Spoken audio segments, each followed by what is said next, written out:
Hello everyone, a very good evening to all. Myself Vivekananda Nayak, I am a PhD research scholar in the Department of Energy Science and Engineering, IIT Delhi. Today, once again I welcome you all to the 13th interaction session, which is the last session of this course this semester. Today we will solve a few problems that will be based on week 12 lectures that will cover electrical properties of matter. So let's start our discussion. So the first question is, the polarizability of a gas is 0.4 into 10 to the power minus 40 Faraday meter square. Consider the concentration of gas is 3 into 10 to the power 25 per meter cube at 0 degree Celsius and 1 atmospheric pressure. Calculate the value of the dielectric constant of the gas using Clausius-Mosotty relation. The options are: option A 1.00013, 1.00026, option C 1.00047, or option D 1.00067. So these are the four options. So now the question, sorry, the question says calculate the value of the dielectric constant of the gas using Clausius-Mosotty relation, and we all know the Clausius-Mosotty relation has the form ER minus 1 divided by ER plus 2 equals to n alpha e divided by 3 epsilon 0. So now, so where n, we know n is the number of atoms per unit volume. Here the concentration is already given to us, that is 3 into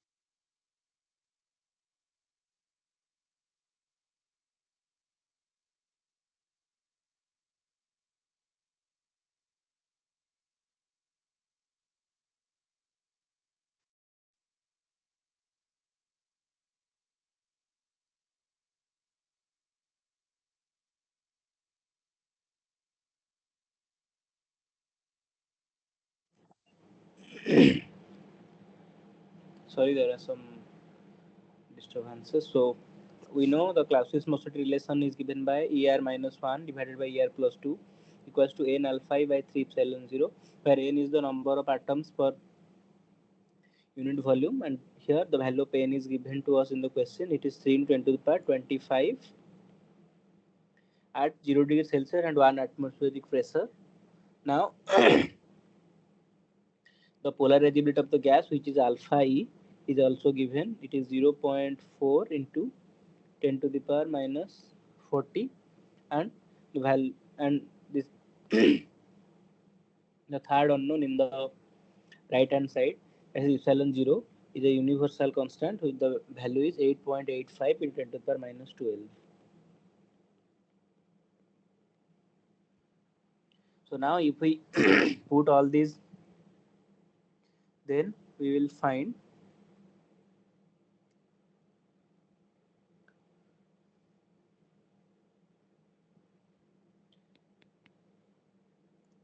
ER minus 1 divided by ER plus 2 equals to 3 into 10 to the power 25 into 0.4 into 10 to the power minus 40 divided by 3 into 8.85 into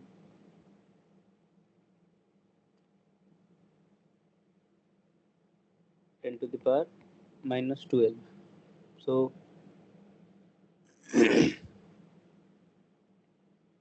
if we calculate it, it will be 4.52 into 10 to the power minus 5. Now if you rearrange it, it will give you 3 by ER plus 2 equals to 1 minus 4.52 into 10 to the power minus 5, then 3 by ER plus 2 is equals to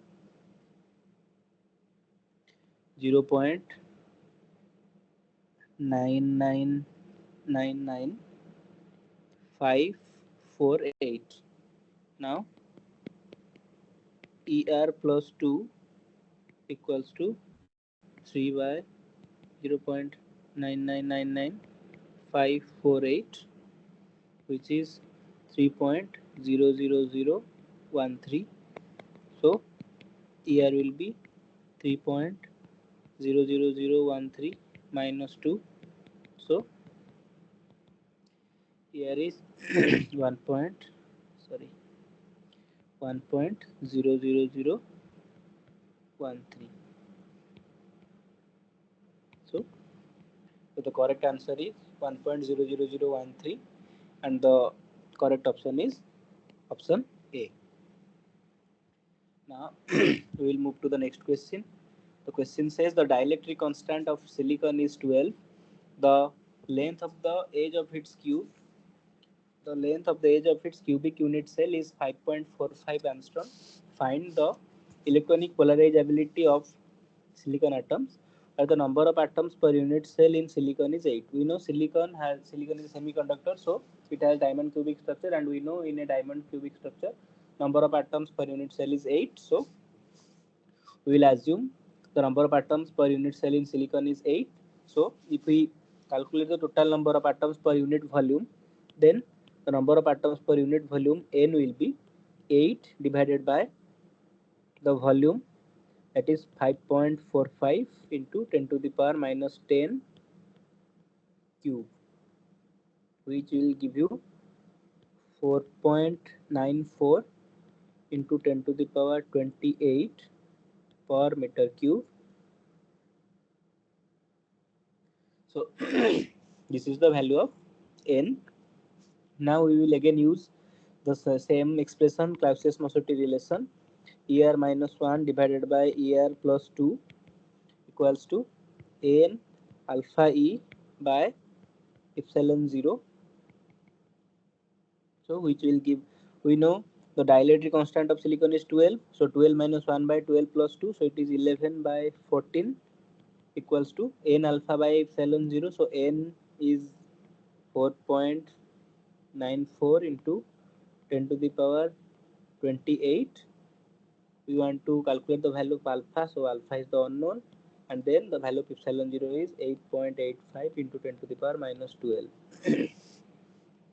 Now if we rearrange it, so alpha e will be 11 into 8.85 into 10 to the power minus 12 divided by 14 into 10 to the power minus 40. So the, sorry, 14 into 9 point, uh, value will be 14 into 4.94.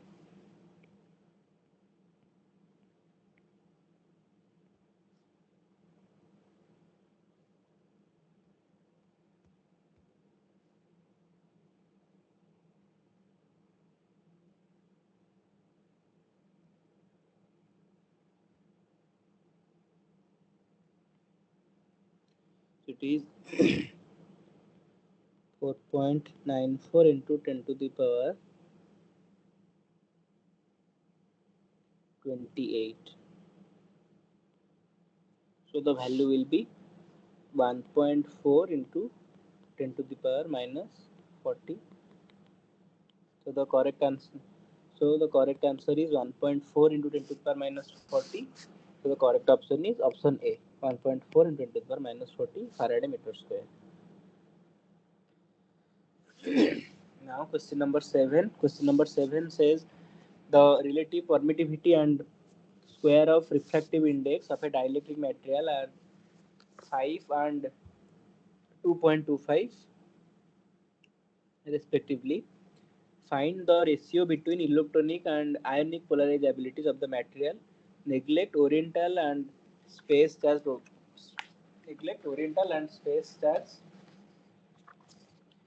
polarizability, where all options are option A 1.72, option B 1.06, option C 0.57, and option D 0.87. So we will again use the Clausius-Mosotty relation.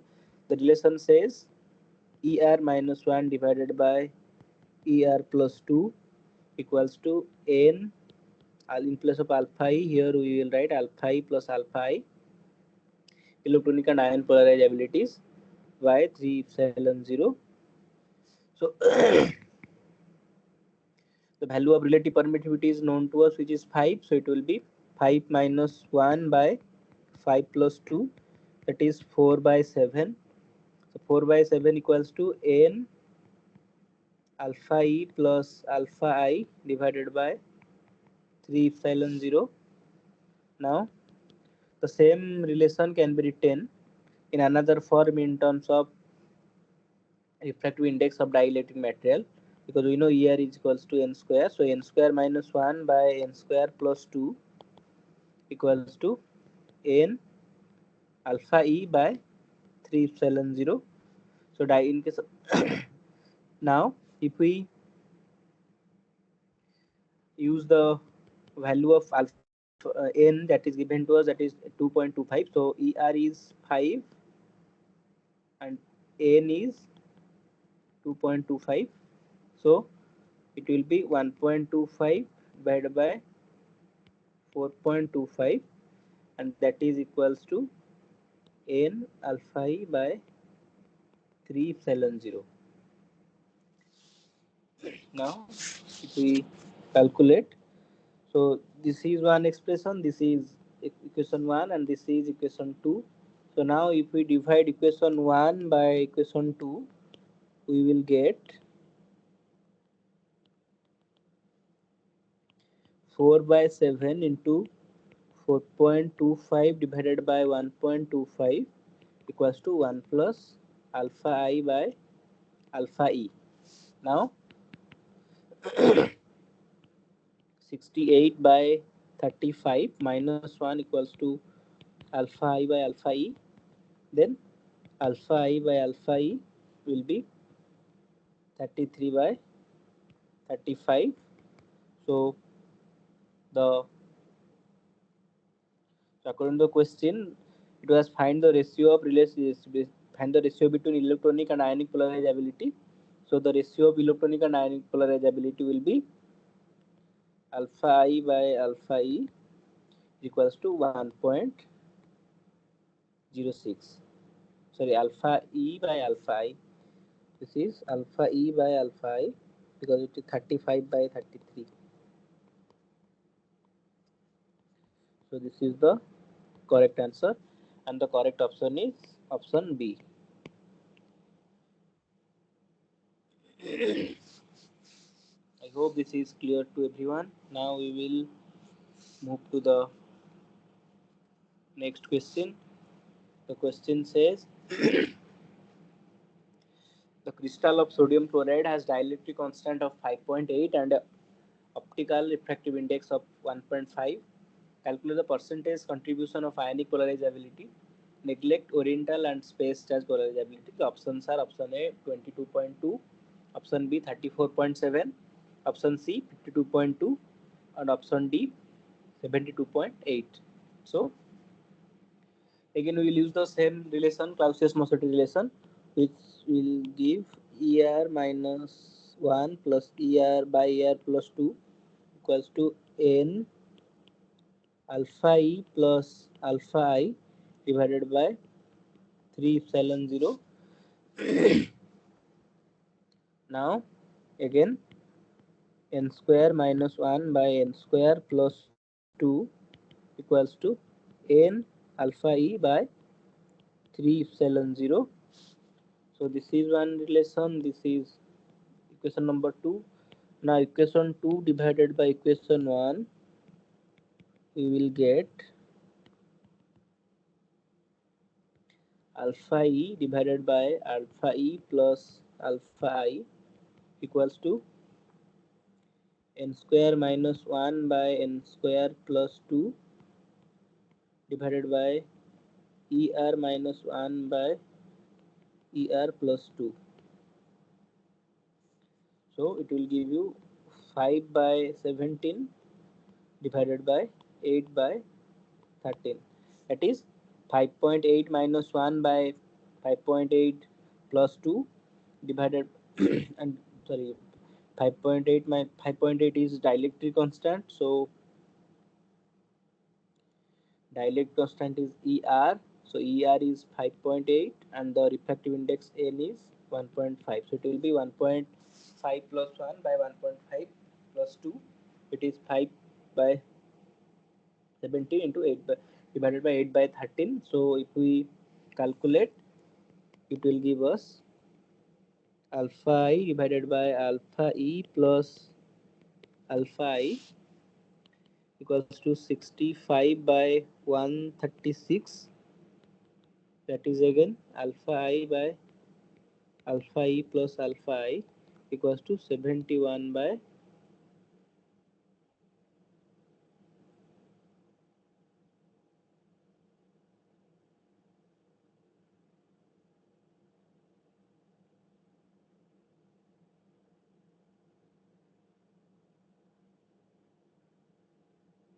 so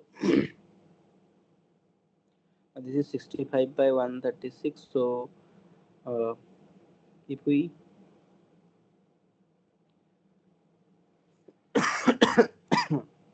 so this is uh, 65 by 136. Now now if we write it in another form, so it will be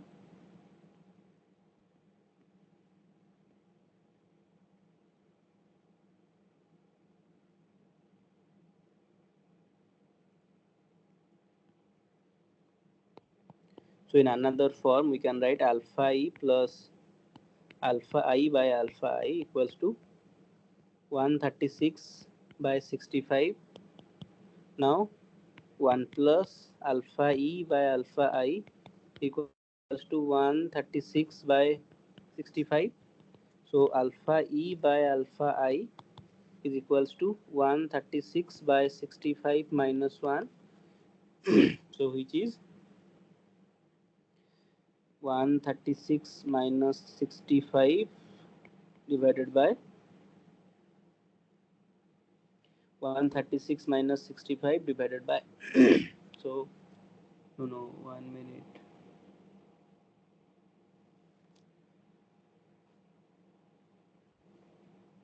it is 136 minus 65 divided by 65, which is 71 by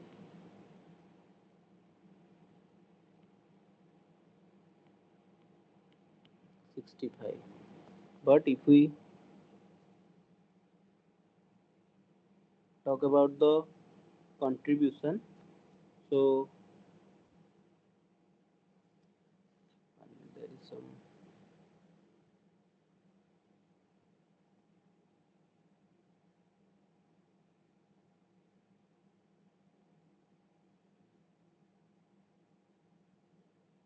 oh, exactly. So I have written here alpha I, but I made a mistake. I wrote here alpha I. So this is alpha E. So again, this is alpha E. So this is 1 plus alpha I by alpha E. So so alpha 1 plus alpha I by alpha I. So that is it is alpha I alpha E. So alpha I by alpha E is equals to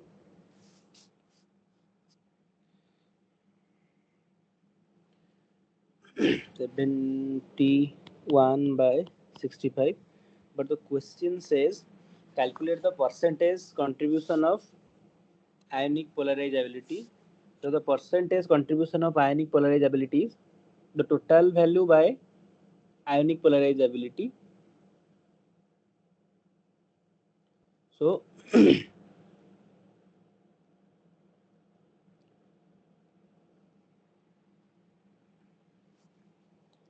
it will be alpha I divided by alpha E plus alpha I.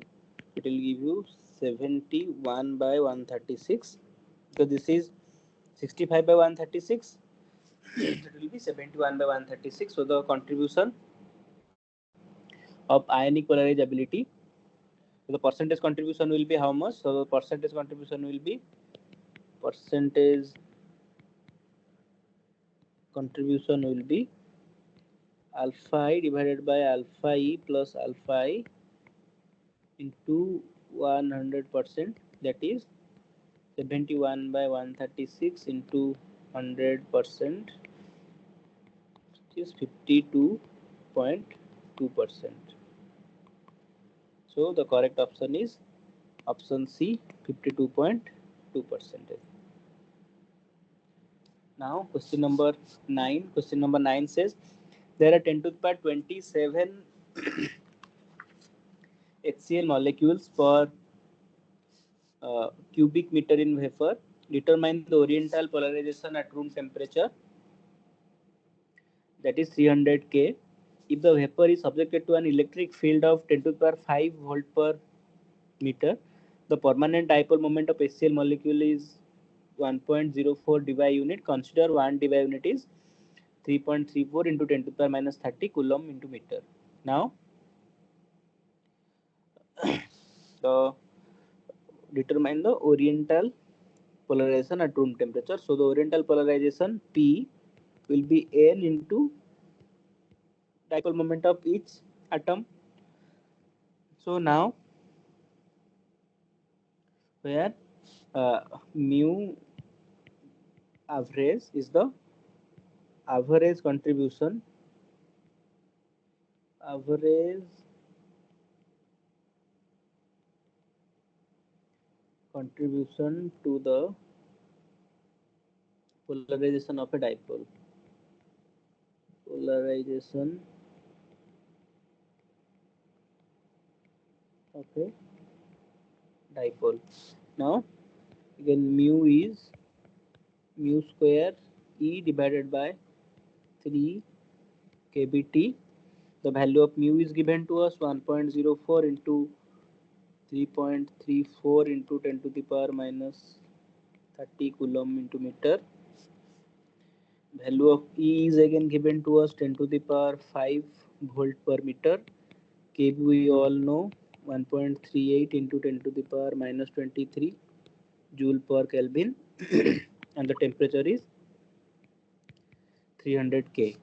Now the value of P, that is oriental polarization, orientational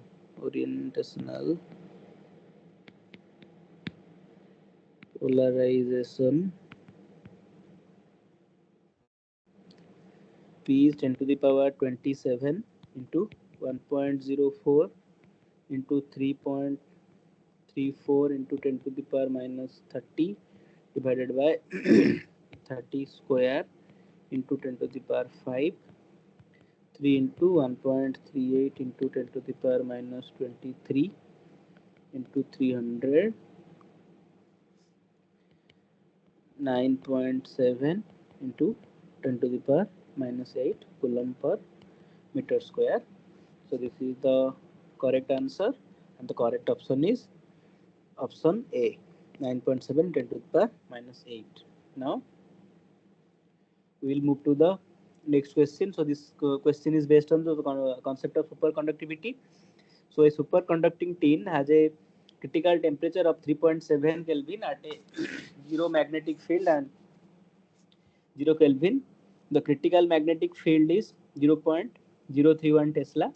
Find the critical magnetic field at 3 Kelvin. The options are option A 0.0106 Tesla, option B 0.0206 Tesla, option C 0.0306 Tesla, and option D 0.0406 Tesla. Now we know there is a relation that correlates the critical magnetic field with uh, magnetic field at 0 Kelvin and critical temperature of the semiconductor of the superconductor. The relation says Hc equals to H0 1 minus T by Tc whole square. So Tc is given to us 3.7 Kelvin and the magnetic field at 0, the 0 magnetic field at 0 Kelvin, that is H0 is 0.031 Tesla. Now if we want to find the value of critical magnetic field at 3K, so at 3 Kelvin T is 3 Kelvin. So if we put all these values, Sc will be 0.031 1 minus 3 by 3.7 square. So it is 0.031 into 1 minus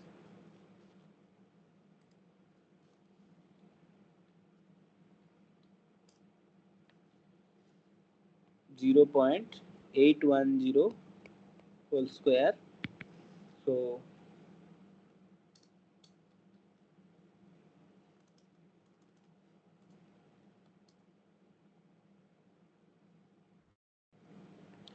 it will be 0.031 into 1 minus 0.656.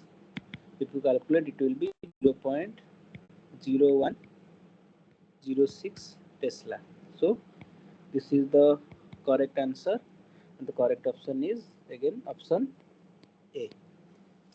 So we will move to the next question. The question says, consider the critical field Sc0 and critical temperature Tc of lead are 6.5 into 4 ampere per meter and 7.2 Kelvin respectively. To what temperature it must be cooled to become a superconductor in a with a magnetic field of 3 to 10 to the power 4 ampere per meter. So the question is pretty much similar to the previous question, but here the unknown is the temperature. So we will use the same relation. Hc at temperature T equals to Hc at temperature 0 1 minus T by Tc whole square. So the value of Hc at that temperature is given. It is 3.3 into 10 to the power 4 ampere per meter and the critical temperature is given. The critical temperature is 7.2 Kelvin and the value of critical field at 0 Kelvin, that is Hc0, is 6.5 into 10 to the power 4 ampere per meter. So if we put all these values, you can get T by 7.2 square equals to 1 by equal to 1 minus 3 by 6.5. So T by 7.2 whole square equals to 0.73 and T equals to 0.73 into so here it is not square, so it is only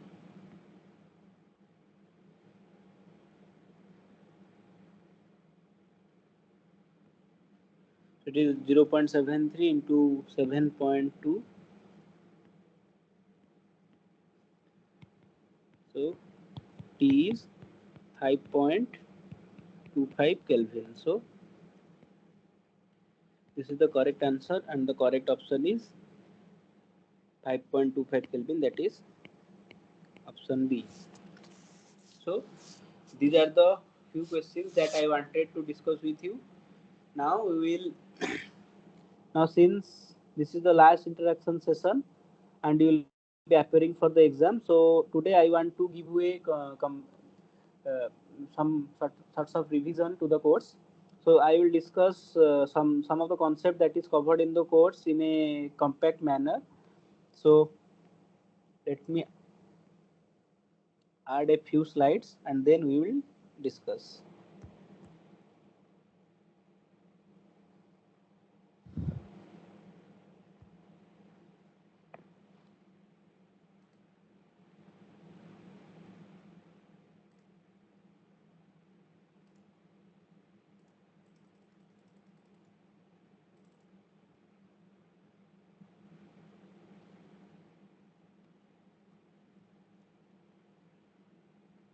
So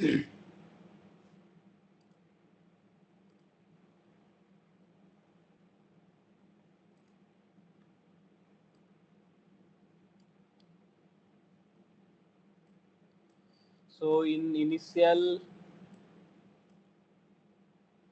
weeks of the course, the concepts of crystal structures were discussed, and we studied that in on the basis of their structures. Solids are classified into two types. Solids are classified into two types: crystalline solids and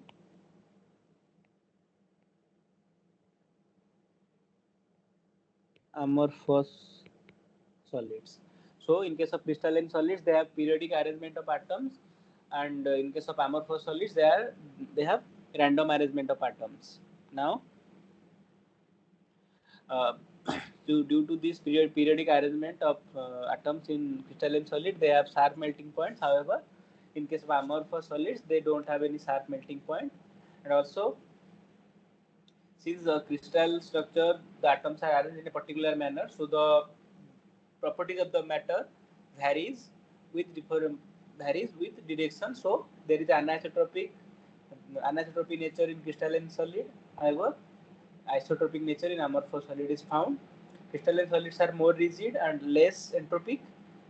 However, amorphous solids are exactly opposite. They are less rigid and more entropic. So if you talk about a few examples of crystalline solid, then copper, silicon, all these are crystalline solids. However, in case of if you talk about amorphous solids, then fiberglass, Teflon, etc. A few things, they are not crystalline; they are amorphous.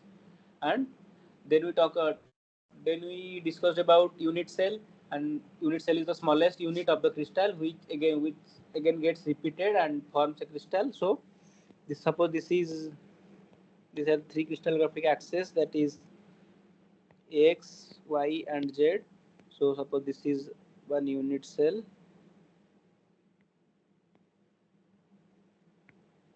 So this is the unit cell. So this is A, this is C, this is A vector, this is C vector, and this is B vector. And the angle between uh, so there are angles, and angle is this angle is alpha, this angle is beta, and this angle is gamma. So these are the six parameters, that is the angle between the three axes and the dimensions along each axis. So the volume of the unit cell, we can write the volume of the unit cell B can be written as A vector dot B vector cross C vector. And since there are these six parameters A, B, C, alpha, beta, gamma, so corresponding to these six parameters, so there are different types of crystal structures or crystal families.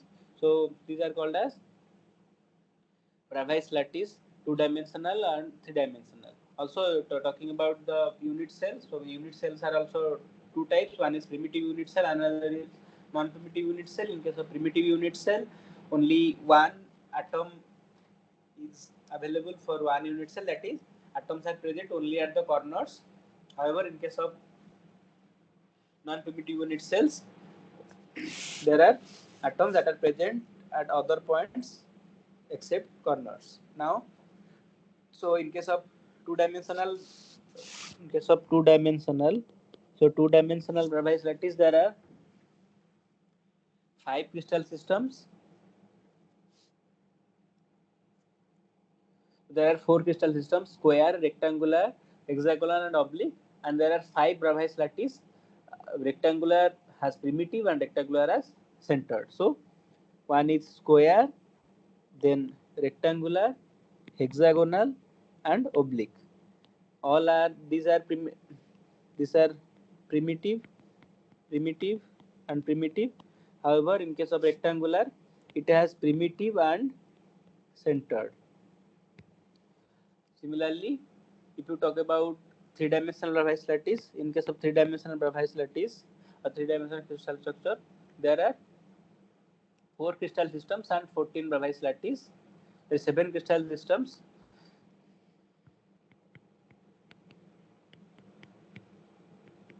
So cubic, tetragonal, orthorhombic, rhombohedral, hexagonal, monoclinic, triclinic, and corresponding to these 4, we have 14 Bravais lattice. So in case of cubic, there are 4, and in case of trigonal, in case of tetragonal, it has 2. In case of orthorhombic, it has 3. Then in case of rhombohedral, that is trigonal, it has 1. Hexagonal, it has 1. Monoclinic has 2, and triclinic has 1. So 7 crystal systems, 14 Bravais lattice, depending upon the relationship between A, B, C, and alpha, beta, gamma. In some cases, A, B, C is equal. Sometimes A and B are equal, C is different. Similarly, for angle, sometimes all angles are 90 degree. Sometimes not all angles are 90 degree. 2 are 90 degree. One is other than 90 degree. In one case, in case of triclinic, every every parameter has different value. A is not equal to B, B is not equal to C, and alpha is not equal to beta, and beta is not equal to gamma. Now, in order to identify a crystal plane, we then discussed about the concept of Miller indices. And Miller indices are calculated. Suppose the a plane intersects a crystal structure at x equals to 2a, y equals to 3b, and z equal to c. Then we will first take the ratio, that is x by x intercept. So x by x intercept, y by y intercept, and z by z intercept. So a by 2a, b by 3b, c by c. So it is 1 by 2, 1 by 3, and 1. So we will multiply a number so that all these ratios will be whole number. So if we multiply 6, it will be 6 by 2 3, 6 by 3 2, and 1 into 6 6. So 3 to 6, these are the Miller indices. Generally it is written as HKL. So HKL is 3 to 6. And then there are different notations, that is there are Miller indices, then there are direction indices. So there are family of planes and there are families of direction indices. So the families of direction indices are written like this, HKL, and the family of planes, this is family of Miller indices, and these are, sorry, if we write it in square brackets, so this is family of planes. Then we discussed about interplanar spacing. There are formula for interplanar spacing. Interplanar spacing. So D is generally written as DHKL, 1 by S square by A square plus K square by B square plus L square by C square. So however, this will be different for different crystal systems. Now there are coordination numbers. So coordination number is the number of nearest neighbor to a particular atom in the crystal, and there are atomic packing fractions, and there are atomic packing fractions. So atomic packing fraction indicates the ratio of volume of atoms to volume of unit cell. So atomic packing fraction APF is the volume of atoms that are present in a unit cell divided by volume of the unit cell. Now we found that in case of closed back structure, that is FCC, the atomic packing fraction is 74%. Now, then after that we discussed about different type of crystal structures. So other than these conventional crystal structures that like NaCl, then zinc, cesium chloride, zinc sulfide, diamond structures, and all these things. And then we discuss about X-ray diffraction. And in case of X-ray diffraction, there is a law, Bragg's law, that governs the X-ray diffraction concept. So in case of crystals, it is 2d sin theta equals to n lambda, where n is the order of diffraction, lambda is the wavelength of light that is used, d is the interplanar spacing, and theta is the diffraction angle. And we solved a few problems that are based on these concepts. And then there was atomic form factor, geometrical structure factor. So geometrical structure factor basically indicates about the structure of the crystals, where the atoms are placed, how they are placed. And in case of atomic structure factor, it basically discuss about the arrangement of electrons in an atom.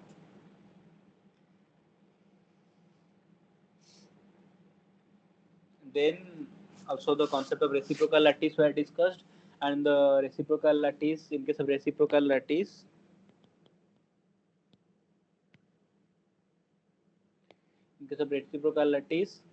the translation vector is G vector, which is ai cap plus bj cap plus ck cap. And in case of direct lattice, the translation vector we all know is given by t vector, that is ai cap plus bj cap plus ck cap. So the relationship also given as 2 pi b vector dot c vector divided by a cross b dot c. Similarly, b vector and c vector expression we can write. B vector will be c dot a divided by this denominator will be same in all a b c. However, it will be different. And we saw that the say the reciprocal lattice of simple cubic is simple cubic. The reciprocal lattice of body center cubic is face center cubic, and the reciprocal lattice of face center cubic is body center cubic. And we also solved a few problems uh, related to the concept of reciprocal lattice. And then there are also concepts of brilliant zones. Also, this brilliant zone, from that brilliant zone, also the concept of valence band, conduction band you can study. And then there is bonding of solids in crystal, that is ionic bonds, covalent bonds. Then there are other weak bonds like hydrogen bond, van der Waals bond, all these things we studied. Then the concept of the primary bonds are ionic bonds and covalent bonds and metallic bonds. Secondary bonds are van der Waals bond, hydrogen bond. Also, we solved a few problems. Then we discussed about the concept of electrical properties of matter. And in case of electrical properties of matter, we studied about the theory, free electron theory, uh, the classical free electron theory, which is also known as Lorentz-Drude model. So, according to his theory, he said that the electrons in the solid are completely free. They can be assumed, they can be considered like gas molecules. And in case of metal, the electrons are called as free electron gas. The interaction between electron and electron is very weak, and the interaction between electron lattice is also negligible. So according to the theory, the total internal energy was 3 by 2 kBT. So the specific heat, that is the del by del T, was 3 by 2 K. So the value is constant, but according to the experimental values, it varies exponentially.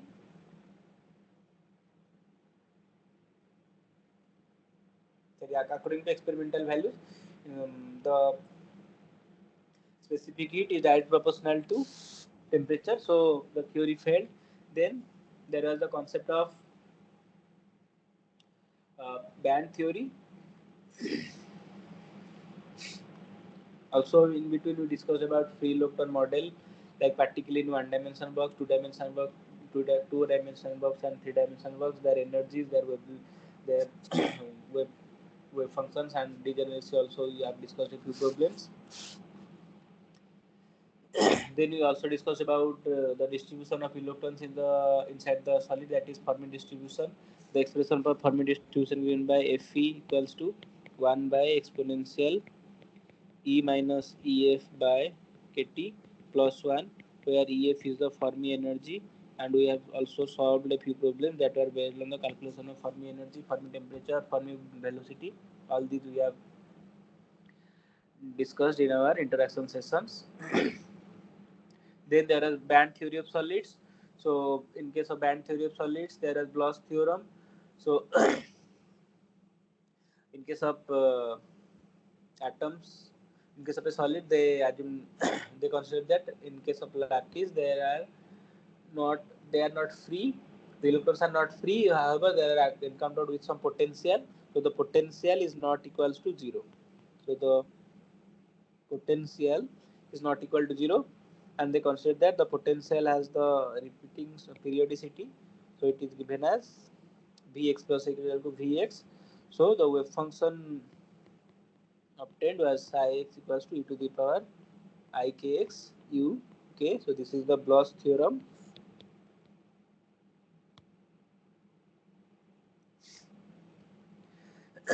So and again this value uk we can write as uk k plus a equals to ux. Sorry, uk x plus a equals to ux. Also it has the same periodicity. So this potential was the key difference between the free electron theory and band theory of solids. And then we so also we calculated the group velocity. Group velocity is 1 by h cross dE by dk, and the value of effective mass m star was h cross square divided by d square E by dk square. So if we draw the fast brilliant zone, so this is E, this is pi by a minus pi by a, it will be like this. And if we talk about group velocity Vg, it will be minus pi by a, it will be like this. Then in case of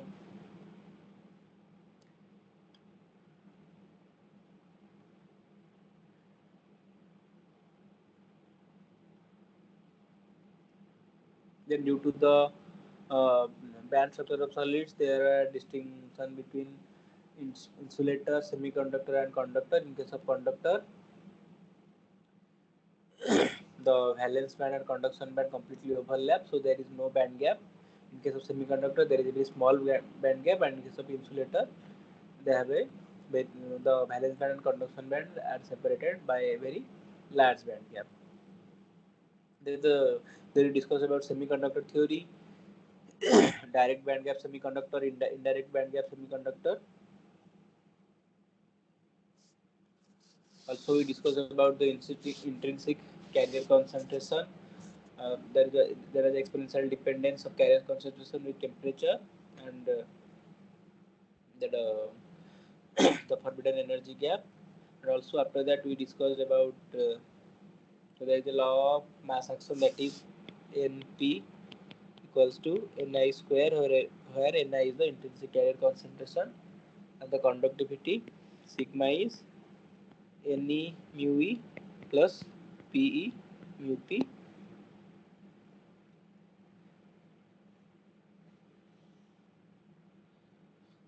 Also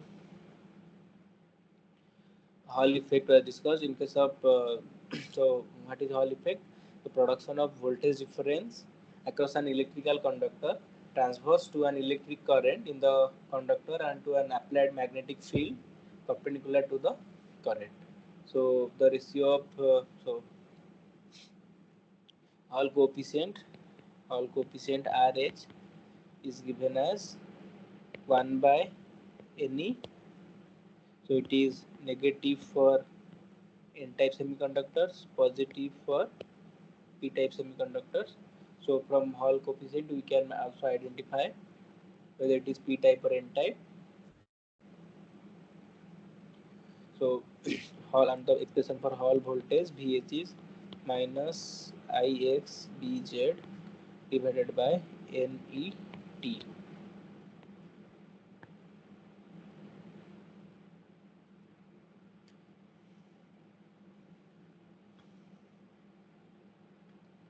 Then there are the electrical properties of matter. After that electrical properties of matter, we discuss about magnetic properties of matter, ferromagnetism, paramagnetism, diamagnetism, antiferromagnetism, and ferrimagnetism. And after that, there is dielectric properties of matter. So, in case of dielectric properties, the matters are classified into two types: polar dielectric and non-polar dielectrics. The polar dielectrics, the uh, in case of polar dielectrics, the center of positive charge and center of negative charge they does not coincide, so they have permanent electric dipole moment. For example, sodium chloride, HCl, H2O. However, in case of nonpolar dielectrics, they don't have any permanent electric dipole moment as their center of positive charge and center of negative charge coincide with each other. For example, solid argon, solid CO2, etc. So there is a dielectric constant. Then there are different types of polarizations: electric polarizability, ionic polarizability, and dipolar polarizability. The total polarizability is electronic plus ionic plus dipolar.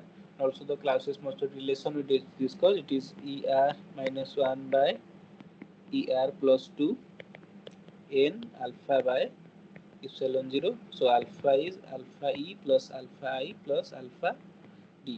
Electronic polarization, ionic polarization, and dipolar polarization.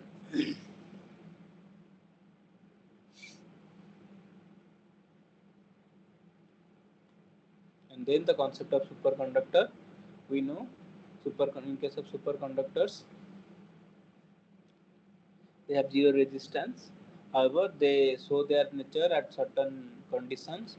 That is, the temperature should be less than critical temperature and the magnetic field should be less, less than the critical magnetic field. So there is also an effect called as Meissner's effect, where the magnetic lines of force are expulsed out of the material when the temperature is reduced below critical temperature, that is when there is a transition from normal state to superconducting state. Also there is a relation between critical magnetic field that we discussed in the problem, in the last two problems we solved. So basically this was the complete overview of the course. So there was concepts of